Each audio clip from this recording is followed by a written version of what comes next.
Well, good afternoon, everyone.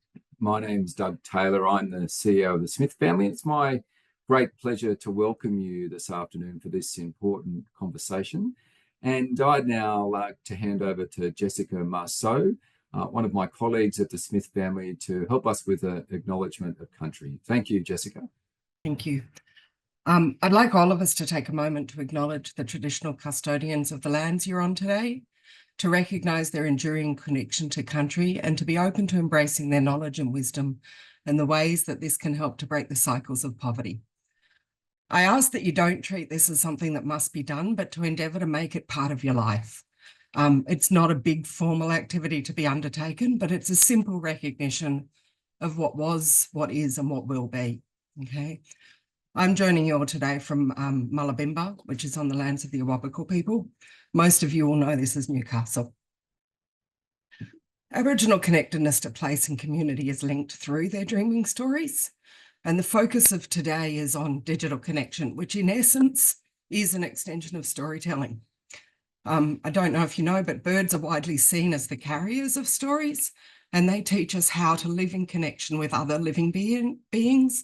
Biriban is the eagle hawk and is a sacred totem for the Awabakal. He's recognised as the creator and as a key protector of the natural world. There's many stories about his strength and wisdom.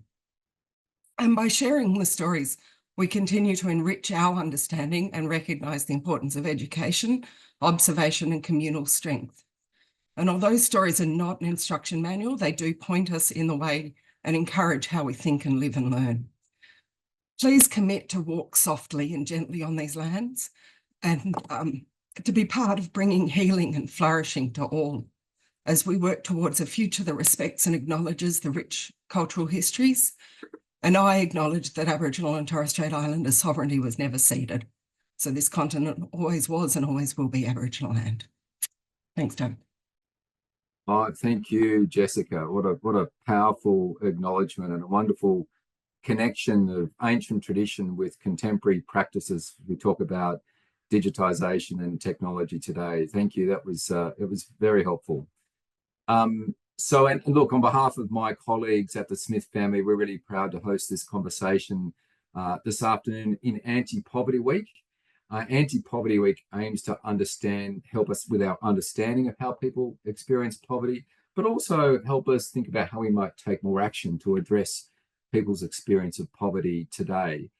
There's a couple of significant campaigns underway in Anti-Poverty Week, one that's focused on housing for people, one that's focused on increasing financial security, and another one focused on ending child poverty. And I'd really encourage you to jump onto the Anti-Poverty website to understand more about those campaigns, which are really ensuring that we have a robust safety net in our country today and into the future. And part of having a robust safety net means that we're addressing the new challenges that people are experiencing. And that's why this week we're particularly thinking about digital poverty and the experience that people have and seeing it almost as a new frontier for how people experience disadvantage today.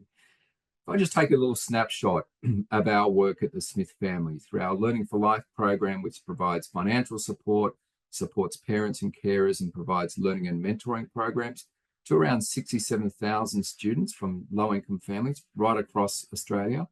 You know, every night, 30% of those young people go home to a household where there's not a digitally connected laptop. It's not hard to imagine the impacts for that young person and their ability to make the most of their education. And we think about that at the moment with young people sitting Year 12 exams across the country, but also to play that forward and to think about longer term what that might mean for their employment pathways and further study. So this is a really important issue for us to be talking about. It's been an issue, I must say, I've been working on for over 20 years on and off, and it's become more significant. And I would say that in recent years, I think it's become much more front and center in the Australian consciousness. And, you know, the Smith family surveyed a little while ago, 2,000 Australians, and 79% of those people that we surveyed saw digital literacy right up there with literacy and numeracy. So there's a greater awareness of the importance of this issue, and it's great that you've joined us to talk about this in Anti-Poverty Week. And great that we're joined by some colleagues who are going to help us have this conversation. So let me bring them in and welcome them today. So first of all, I'd love to welcome my colleague, Wendy Field, who's the Head of Policy Programs and Strategy at the Smith family. Wendy has a background as a social worker, working with people who experienced homelessness, but has also developed a broad array of experiences in community sector work and policy and advocacy, and also working with the state and Commonwealth governments. But really importantly for us at the Smith family, provides great leadership around our digital inclusion work. So it's great to have you with us, Wendy, to share those insights. We'd also like to welcome our colleague, Caroline McDade, the CEO of the Workbenches. It's been great this week, chairing Anti-Poverty Week New South Wales with my colleague, Caroline. And Caroline brings lots of experience as a not-for-profit board member and a consultant to social enterprises, and in leading Workbenches, really Australia's oldest IT social enterprise that aims to transform Australia through technology, through skills and meaningful career pathways. And Workbenches is a great partner of the Smith family. And finally, Jess Wilson, as the CEO of Good Things Australia. Jess has done a great job in building a network of community partner organisations who are really delivering life-changing digital inclusion programs in local communities, and a great advocate for greater awareness of investment and collaborations to try and close the digital divide. And again, a great partner of the Smith family, and we thank you for your support too, Jess. Now, we'd love to hear your questions. There's a Q&A button. Please post those questions. We've got some colleagues who are going to help to answer those live, real time. If we don't get to those, we'll make a commitment to come back to you after the session with an answer. And if we have time, we'll bring some of those into the plenary session as well. And obviously, we'll share with you the recording of our webinar today. And just note that this is, of course, being recorded, and I just want you to be aware of that. So let's start this conversation and get things underway. And the first question that I'd like to put to my colleagues is really just through your work and of your organisation, how do you see digital poverty impacting people? And maybe if you could kick us off, Wendy.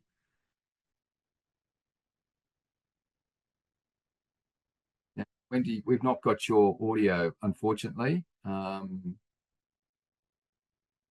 Yeah, we've got you now. Thanks, Doug. And as you said, as you articulated so beautifully at the beginning, the Smith family has a laser sharp focus on supporting children and young people experiencing disadvantage to stay engaged with education and to make the most of the educational opportunities that are available to them. So we've talked about digital inclusion as being like a new frontier in broader exclusion. And the OECD Learning Framework 2030 cites digital literacy as a core fundamental competency for future education and enabling young people to participate in an increasingly digitized world.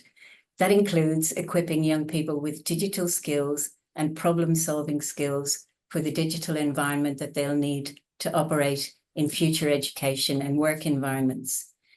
And we've been really conscious for some time at the Smith family, as you know, and working towards reliable access to technology and the opportunity to develop over time the skills to safely use technology.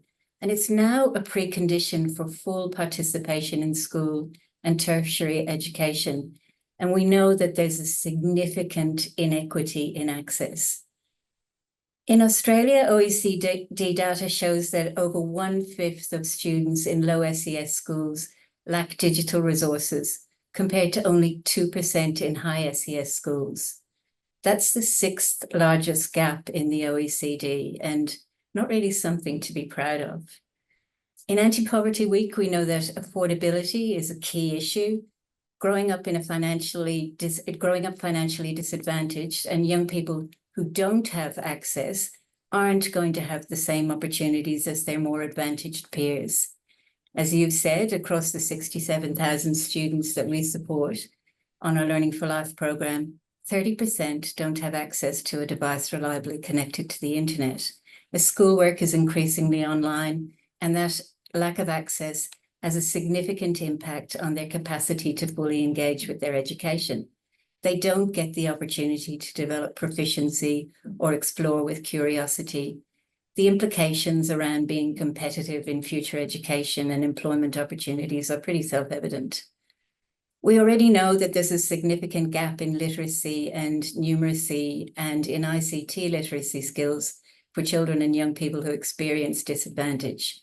They start school behind their more advantaged peers, and that gap can grow across their schooling. How that plays out day to day is that they'll be in situations where they might be having to share one laptop across a bunch of kids in a household who need to do their homework. They don't have access to the range of, emerging opportunities in the world of education technology. And they don't have access to the range of supported resources increasingly available online, as well as additional challenges that, day to day around not being able to take part in the online, social, medical, and financial worlds. So significant implications for their now and for their futures. It really is just about participation in society and all the benefits of that many of us would experience and benefit from. Thank you. And thanks for drawing in that kind of global view as to how we're going. Caroline, what about from a workbench's perspective? What do you see? Yeah, thanks, Doug. I might just build upon some of the things that Wendy said and then touch upon another cohort, which is quite different. So we've been doing a program, digital inclusion program, supporting families with children who have disabilities. A lot of the insights that have come out from that are very similar to what Wendy has outlined. I guess I'd just like to add that some of the other additional insights that came out from that related to the families who expressed a need for digital support for life admin in particular came through quite strongly. Some of the themes that came through in that related to communicating with government, NDIS and all of the back and forth that's required for families who have children with disabilities, enabling them to be digitally organised, for example, collating reports, accessing appointments, telehealth, completing paperwork. All of that was really difficult and without having that digital inclusion. Many of the parents expressed that they wanted to improve their own skills or their own career options, and also looking at, becoming more aware of issues such as parenting, remote working, and understanding their children's disabilities better. Support was really important. Families reported the need for simple instructions, and the option to talk to someone came through quite clearly as a need from those families. Just finally on that, safety also came through as a very strong theme, particularly social media as an area of concern, with parents adopting a mix of different approaches, including site blocking, monitoring, and education to reduce those concerns around social media. Just touching upon a really different cohort, also in the context of digital exclusion, but particularly looking at digital safety. Workventures has started a project to help not-for-profits supporting victims of family and domestic violence. And that was really expressed through these organisations struggling to support victims who are experiencing technology-facilitated abuse, or TFA. So it's obviously quite topical at the moment, but TFA refers to the use of digital technology to harass, to monitor, stalk, or intimidate victims. And there's some really awful stats around the prevalence of TFA right now. So 93% of family and domestic violence practitioners had clients who experienced TFA. 62% of adults surveyed online had experienced technology-facilitated sexual violence, and 72% of those using dating apps reported tech-related sexual violence. So in Workventures has been working with a group of DV, family and domestic violence focused organisations to increase the capacity of the sector when it comes to TFA. So our initial findings point to the complexity of it, lack of clear-cut solutions, and really a strong sense of overwhelm in the sector. So some of those really specific insights came through in relation to the lengths by which perpetrators would go to continue abusing their victims, being quite extreme, including things like air tags hidden in cars or children's toys, persistent location monitoring through spyware, access to emails, social media and shared accounts, intimidation through texts, exploiting children's devices, particularly where parental controls are in place, and accessing security cameras and even creating fake dating profiles. So it's quite diverse in the context of different ways which TFA is being facilitated. And while there's methods to obtain clean phones and often the education around using them and keeping them secure is lacking. And just finally, what came out really strongly from all of this was just that sense of overwhelm from the sector and often, well, obviously the victims too, around the extensive information that's available, but also just help navigating it. Thank you, Caroline. There are so many dimensions to this, and it's important to have an awareness of it and to think about how we build skills and capabilities in our organisations so that we can support people and provide the safeguarding that you're really alerting us to there. Thank you, Caroline. Jess, what would you add to this in terms of the insights from Good Things Australia? Look, I mean, I think there's a number of things that we do to provide support to community organisations to build their skills. So I would just say that I think one of the key roles that we need to focus on is that role that Caroline was talking about and the need for the community sector to build their skills and confidence. And I think certainly that's a role that we play in helping people to become digital mentors to people in their community. So we deliver a program called Be Connected, which supports older Australians to build their skills and confidence. And we've been doing that for about seven years now. And I think one of the key things that continues to come up for people, or for the older people that participate in that, is that concern around online safety. Like, you know, the issue around people not wanting to participate because they feel they are fearful because of all of the messages they hear in the media all the time about the fact that they're going to be scammed. And we know that when people first do get online, that they're more vulnerable to that. And so the importance of supporting people to build their not only their digital skills, but their online safety is really, really key. And I think one of the other things I hear often, and I've heard that a lot this week because it's Get Online Week as well as Anti-Poverty Week. So I've been out and about talking to lots of different people participating in events. And they're like, you know, this computer stuff, it really just means that people are not as connected as they should be. And so why should we be encouraging people? And what we've actually found through our programs is that supporting people to build their digital skills actually increases their social connection. So it's not just that they're building their skills to, you know, use MyGov or to do online banking or the things that actually everybody has to participate in, but it actually does build their social connection because they're learning together with others in a community space where they feel comfortable and they're building that connection with others, but also that they can stay connected to family and friends who may not live close by to them. So I think that issue of social connection and the importance of saying this can increase social connection, not just decrease it, is really, really important in this. Just two other quick things. We deliver a program called Digital Sisters, supporting refugee and migrant women to build their digital literacy as well. And I think one of the key things that they have been interested in is around, you know, skills for being able to participate in our society. So, you know, and including getting a job. So actually having the skills that they need to be able to apply for a job and then get a job is really, really key.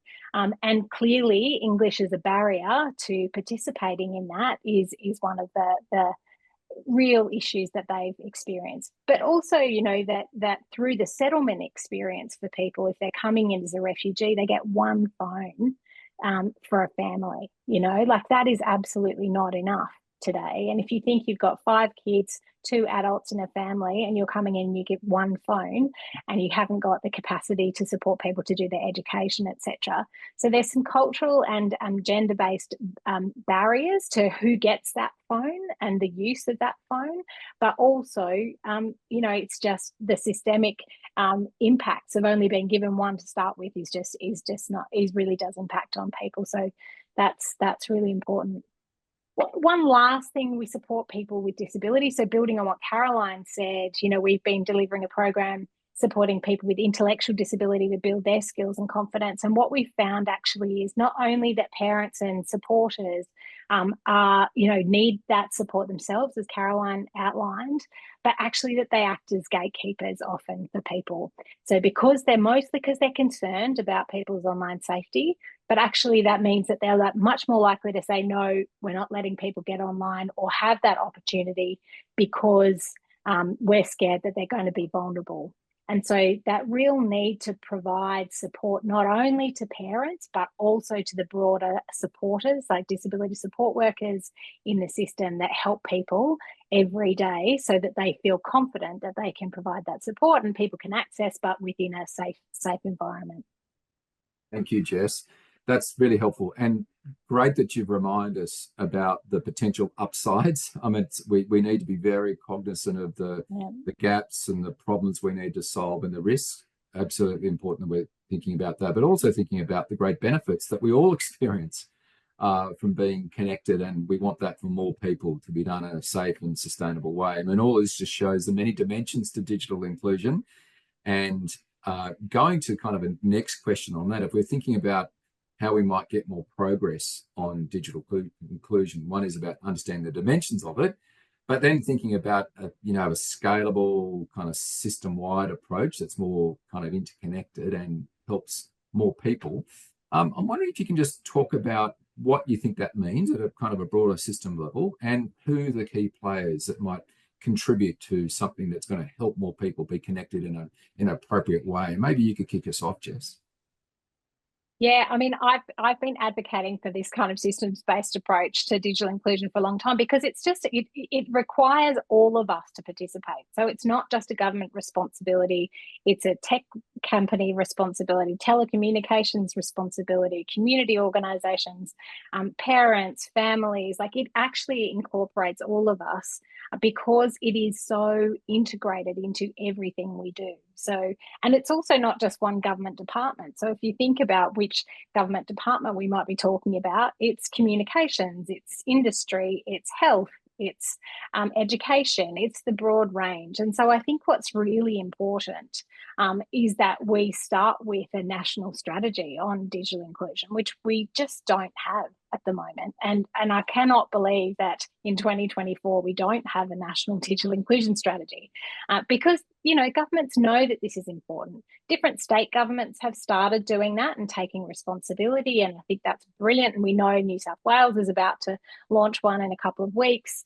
WA has one, but actually at a national level, we need to be committing to this as an important issue that we need to all address, and that government takes that kind of leadership role. So I think, ultimately government needs to lead it, but also we need to make sure that, we all understand our roles. And for me, the community sector is really, really important to this, because we are supporting the people that need this help. And so our role in this to provide not only ongoing digital literacy support, but also so that we know where people can access affordable devices and data as well. As you've said, with so many government services and services from businesses going online, if we don't have an integrated national view on that, then people will be left behind, which is not what we want. So thanks, Jess. Caroline, what about you? What, from a Workbench's perspective, would you say on this national approach? Yeah, thanks, Doug. So specifically in relation to the device gap element of digital inclusion, Workbenchers, along with Jess at Good Things Foundation and also Good 360, have been advocating for a systemic solution in the form of a national device bank.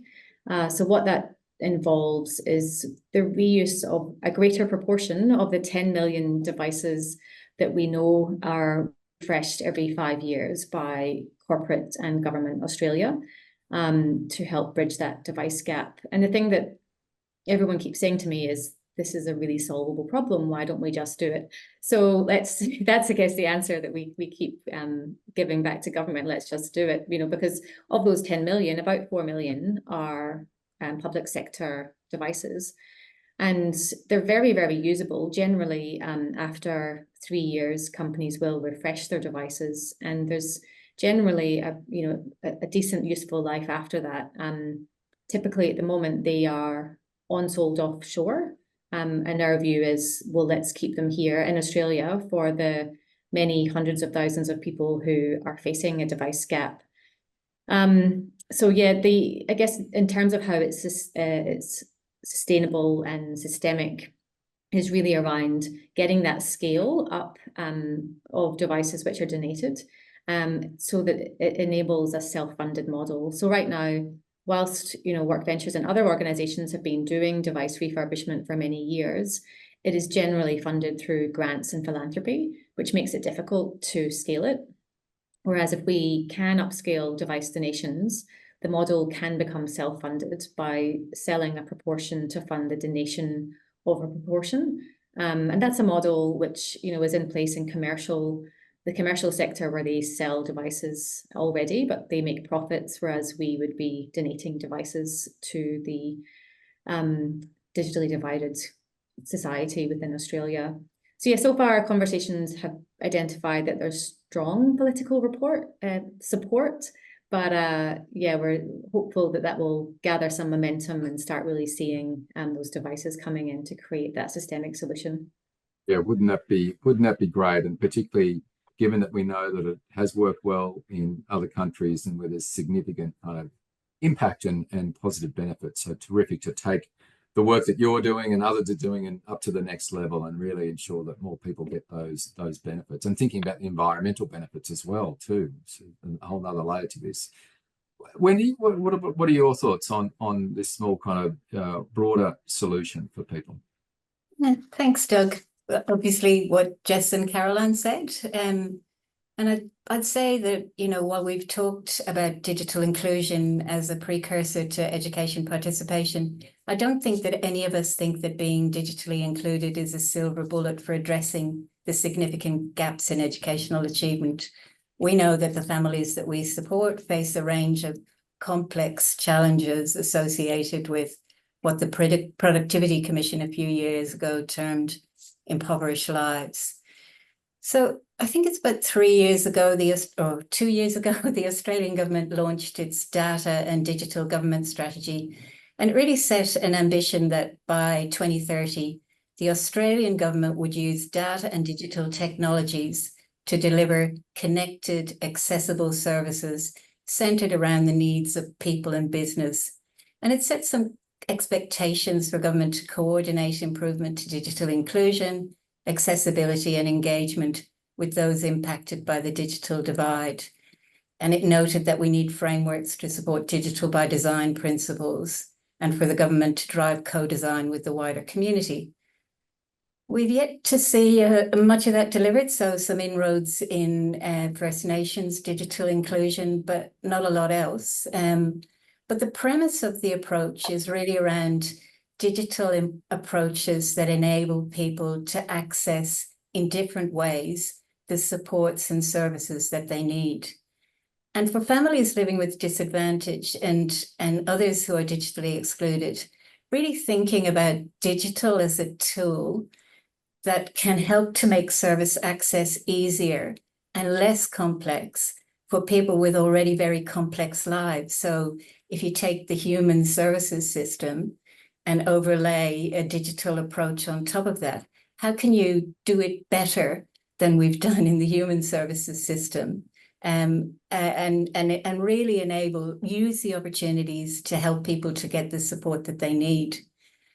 And we've been on a bit of a journey to operationalize that sort of approach with the students and families that we support. So we've been working with families to hear their experiences, their aspirations, and their concerns about the online world, and to work through, the question of, can we integrate our digital interactions with families and in our long-term relationship with them, which they absolutely expect from us. So they expect us to be serving them in different ways.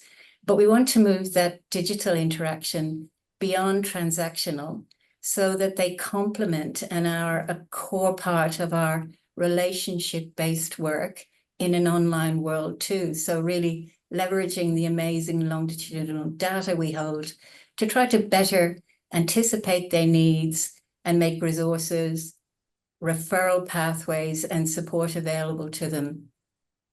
In the context of education particularly, digital access is an entry to the evolving world of adaptive education technology, which is actually showing great potential to address literacy and numeracy gaps, increasing adaptable learning opportunities to those with learning or other disabilities, but it needs to be available, high quality, and appropriate.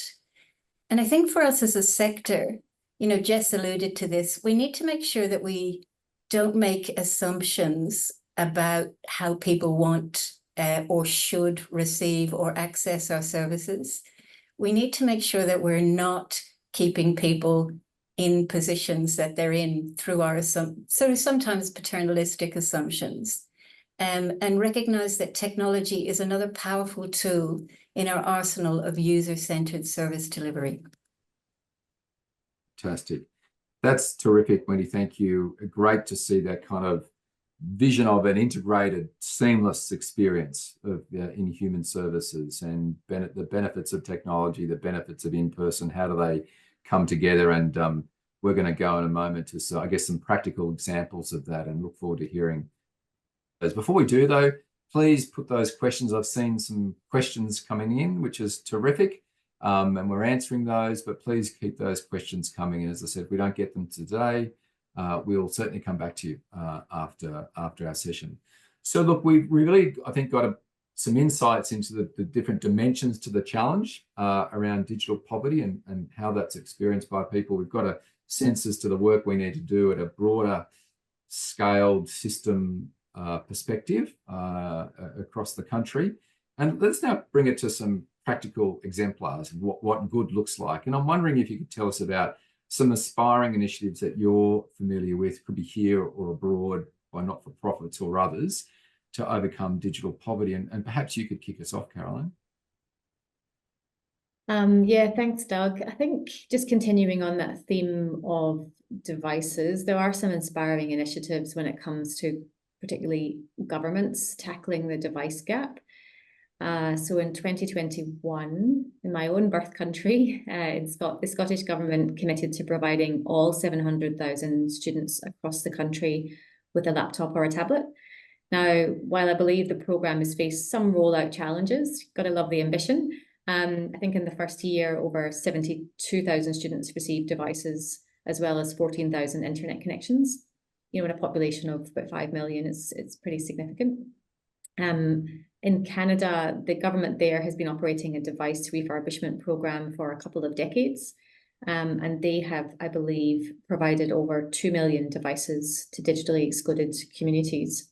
So it's happening in other jurisdictions. And I believe, as Jess will probably touch upon, Good Things Foundation in the UK has also created a national device bank, which is really starting to gather momentum. So we're obviously keeping our eye very closely on that, because we love to use UK examples here in Australia, and particularly when we're talking with government and what works well. Yeah, nice. Thank you. Thanks, Caroline. And wouldn't it be great if we were, if other countries were talking about what we were doing and seeing us as best practice and picking up on that? And maybe that's the opportunity when the national digital inclusion strategy. Wendy, what have you seen that's kind of inspired you, or great examples? Yeah, thanks, Doug. I mean, in thinking about this, I had a look at how countries were tracking in a sense, and I'm not sure that any country has nailed it. But given our focus on outcomes for children and young people, I'll talk about a great international comparison summary that was pulled together by UNICEF Innocenti, which had a focus on greater digital inclusion for children. And it's clear from that report that inequity in access is global. But obviously, in addition to gender in some countries, even in wealthy countries, children in poorer contexts are half as likely to have connectivity and associated opportunities as their more privileged peers. The report is great because it sets out a child-centered digital equality framework that covers issues of access, digital literacy, the nature of engagement with digital content and services, a focus on a range of outcomes that are broader than economic human capital development, but also cover education, well-being, safety, empowerment, self-development, voice, health and nutrition. And it also thinks about motivation and attitude, as well as a child's characteristics and resources. And that kind of holistic approach is brilliant. Unfortunately, it notes that most countries reviewed have a functional approach to building digital literacy skills for work and an emphasis on the technical aspects of digital technologies, but not much focus on critical literacy in relation to the ethical, social, and emotional aspects of digitization. And we've heard from our families that those aspects, thinking about how digital plays in people's lives, is really important. But how full digital access plays out in relation to a child's age and stage needs to be considered, and about the root causes of unequal access, rather than seeing children as vessels to be skilled up. As I said, it found that no policy reviewed covered all aspects of digital inclusion, but there are pockets of promising practice that could inspire future change. A couple of examples are in Kenya, for its explicit mention of children as a key user group in their digital strategy. I'm not sure that we've done that here. In Mexico, good work happening on the establishment of a national education program that considers inequalities such as poverty, violence, poor quality education, and failing infrastructure needing to be addressed as a core component of digital inclusion rather than as separate issues. How the European Commission sees children as active agents, and policies aim to empower children to help them to make safe and informed choices. And importantly, it flags that policies should be made as future ready, so broad enough to be transferable to a different digital future where emerging technologies are likely to be more pervasive and, surrounding us. At the same time, policies need to anticipate the potential opportunities and downsides of future environment and think about the regulatory environments that are going to help to keep us safe. So in this regard, maybe South Africa stands out for its policy relating to the fourth industrial revolution, which is grounded, which, is probably what we're experiencing at the moment, but grounded in an understanding of the link between digital and historical inequalities. And this is particularly true for us in the context of Aboriginal and Torres Strait Islander peoples, and potential benefits and consequences of digitization for women and young people. It's a unique commitment to integrate science, technology, engineering, arts, mathematics, innovation, and entrepreneurship, so STEAMy, alongside competency skills. So, just thinking about the aim is really for young people to become content creators and not just content consumers. Also thinking about how young people become job creators and employees in a future digital world. Thank you. Thanks, Wendy. Great insights in there, and I can see some questions they're asking for some of the references that you have been outlining. Some great things to kind of follow up and explore as to what's happening internationally. And you're really going to the importance of design, aren't you, in terms of building in flexibility, the ability to iterate, but making that engagement sustainable and user-focused, and having an eye to the unintended consequences. I think we're all very attuned to what we're learning about safety and being alive to risk. So thank you. Jess, what about you? What do you see as promising practices?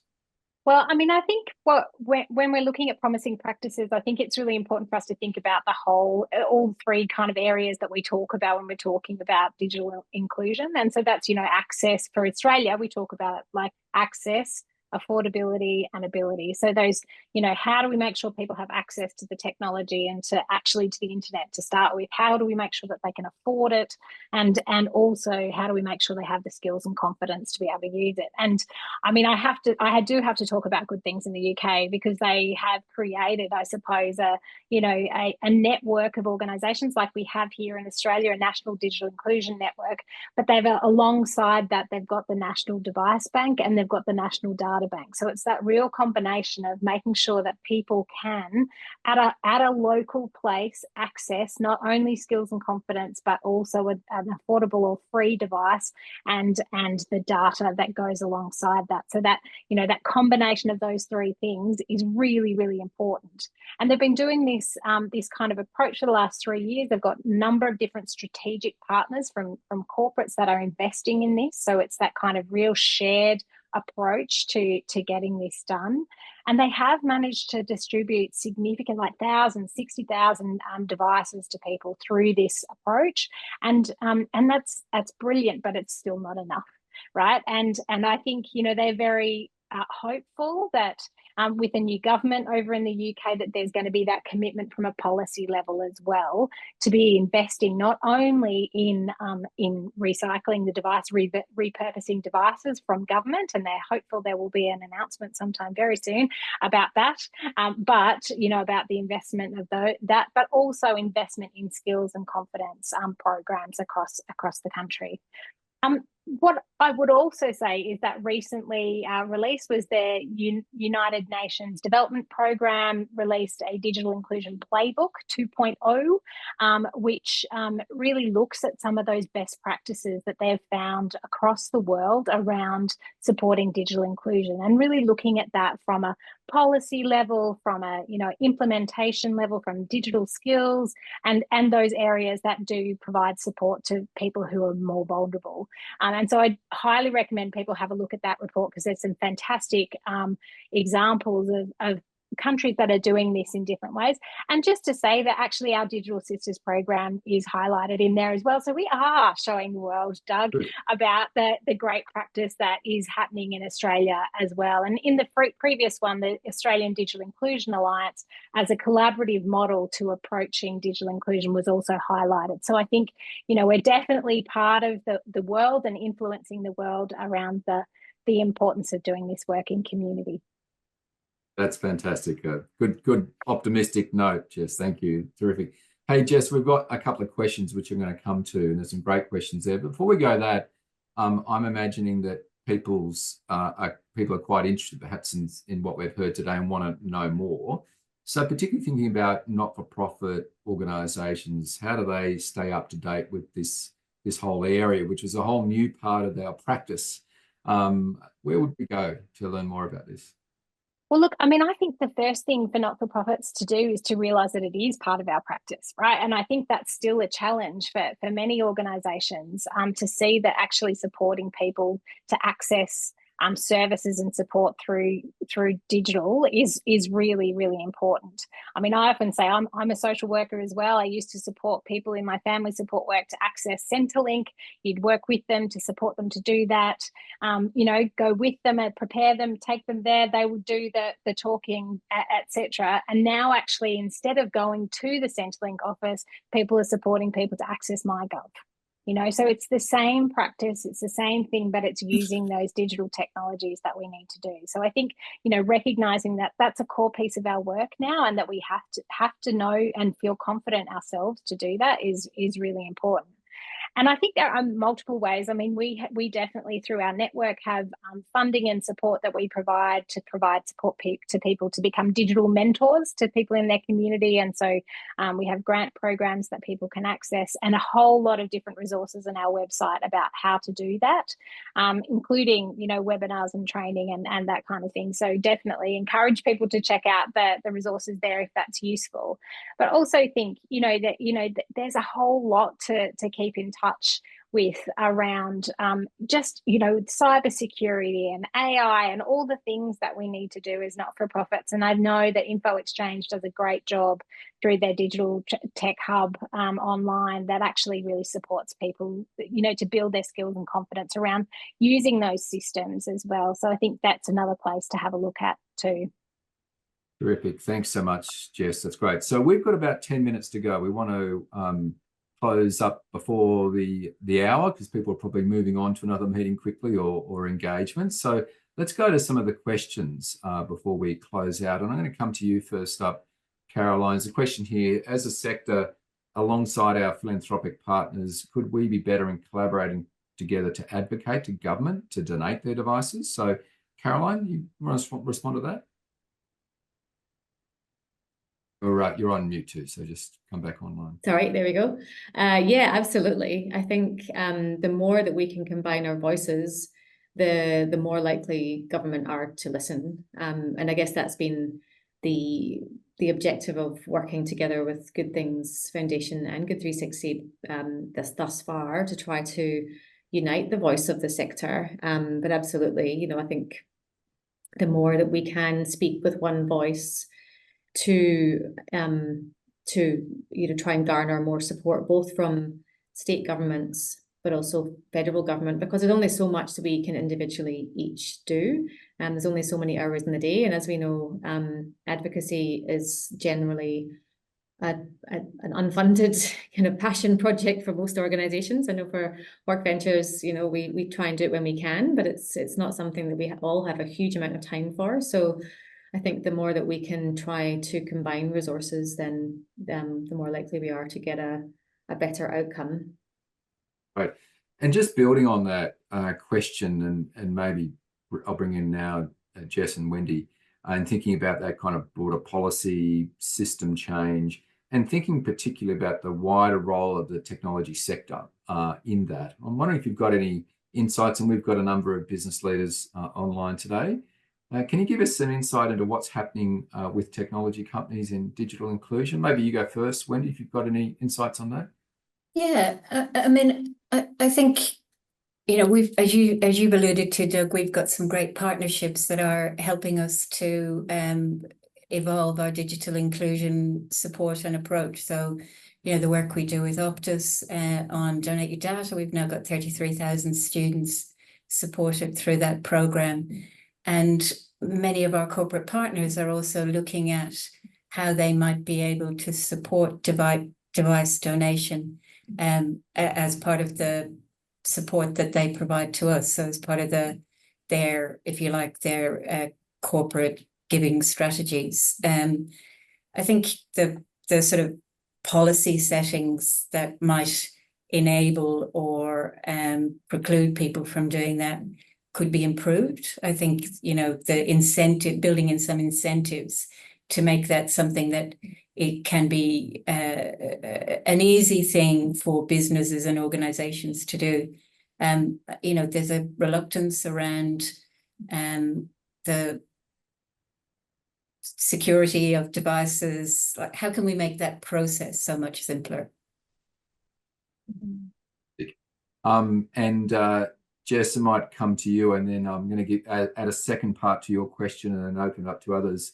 So some input on the tech companies, but also thinking about really the kind of great opportunities with AI, which is kind of a whole conversation. We could do a whole nother webinar on this. We could. But maybe kind of add into that around the tech companies and give your thoughts on that opportunity. Yeah, look, I mean, I think that there are some tech companies doing great work in this space. Like we know that, you know, Google's investing in digital inclusion, so is Microsoft, so is Telstra. There are multiple different tech companies and telecommunications companies that see this as actually really important to their business model, not just to their social impact, but actually to their business. And I think that you know, to answer the question about AI, we have been working with a partnership of Microsoft and Telstra together with us to explore that intersection between AI and digital inclusion, because we were really interested in how this might actually provide, because I'm a glass half full person, you know, how this might actually help us to overcome digital exclusion. Maybe there's a way that AI can support that. And we certainly did find that that there are some aspects, particularly in relation to communications, that AI can support. So in our Digital Sisters program, supporting people to have access to translated materials through Google Translate and other translation tools is fantastic for supporting people to interact with society. So that's brilliant. Likewise, with people with disabilities, there are really multiple examples of how AI and AI tools are really supporting people to interact much more quickly and easily. So I think that there's real opportunities there. But actually, what it highlighted to us is that digital inclusion is more important than ever. you know, because actually the intersection, like because the speed at which AI is being introduced and transforming the way that government and corporates invest in technology and incorporate technology in everything means that if we don't support people with the basics now, then they will be further left behind in the next 5 to 10 years. So it's really, really essential, and really highlighted how absolutely essential it is for us to be ensuring everybody has at least the basics right now. And just to do one last plug, I mean, this is not just a social issue, like it is actually an economic issue. And we released a report last week on the economic benefit of overcoming digital exclusion, and it's $500 million a year. And that's conservative estimates. So Nikki Hutley, an economist, did this work for us. And across the economy, based on health benefits, job benefits, education benefits, like ultimately at the moment, it's $500 million a year. And that's based on the 1 in 10 people who are highly digitally excluded, not the 1 in 4 that we know are digitally included in Australia. So it's not just important for us as a social sector, it's actually important for the economy to make sure that we're doing this now. Thank you. Thanks, Jess. So there's a very strong economic case for a robust digital inclusion strategy, and we can certainly work together more to advance that in kind of policy change and further developments. And there are real-world implications for people and their lives and their ability to participate fully in the economy, in working life, and also in society. And, you know, I'm just aware of a story that we've heard this week from one of the families that we support, a young person through their education, and the challenge of, in senior years of high school, having to stay later at night at shopping centres to have Wi-Fi access, trying to get time slots at the local library. It's great that we've got libraries providing that service, but very hard when you're trying to do HSC and study at that level and having to live your life around those sorts of limitations, when we want all people to participate, as you beautifully articulated there, Jess. Thank you. So, colleagues, we're at time, and I really want to thank, first of all, Jessica Marceau for her acknowledgement. Thank you, Jessica, and Wendy, Caroline, and Jess. That was wonderful. Great. So many great perspectives on this complex issue, but not insurmountable. Let's not kind of overcomplicate things unnecessarily. These are things that we really can make progress on. And I think we've heard today about many practical measures that we can develop into the future and see more people fully participate and thrive. So thanks to each of you, a really helpful conversation. So for those of you who've joined us, thank you for joining in on this conversation in Anti-Poverty Week, where we wanted to add to this dimension of people's experience of digital poverty and ensuring that we've got a really robust safety net that addresses emerging issues in people's experiences. So look out for an email from us that gives you a link to this recording. We'll come back to you on any questions we didn't get to today. Thank you for those. If you'd like to learn more, please get online to our website at the Smith Family and look up Conversations with the Smith Family. There's a great podcast this week with my colleague Caroline, where we talk about digital poverty, and there's other conversations where you can understand more about the great opportunities that people can explore and experience through the power of education. But again, thanks again to our colleagues and for joining us for this afternoon conversation. Thank you.